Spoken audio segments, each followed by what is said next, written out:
Hello everyone, welcome to our channel Techavro. So today I'm here to show you how you can copy your Facebook post link on your iPhone.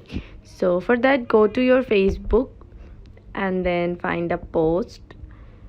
So from here I'm going to copy this post link. So I'm going to their profile, and then from their post you have to tap the share button. After that, from here scroll right, swipe right, and then you can see this copy link option. Tap on that and then go to the messenger, and from here paste it. So this is how you can copy someone's post or your post or anything from your Facebook. So yeah, thanks for watching. Hope this video helps you. Don't forget to subscribe to our channel and don't forget to hit the bell icon button. Bye bye, see you in the next video.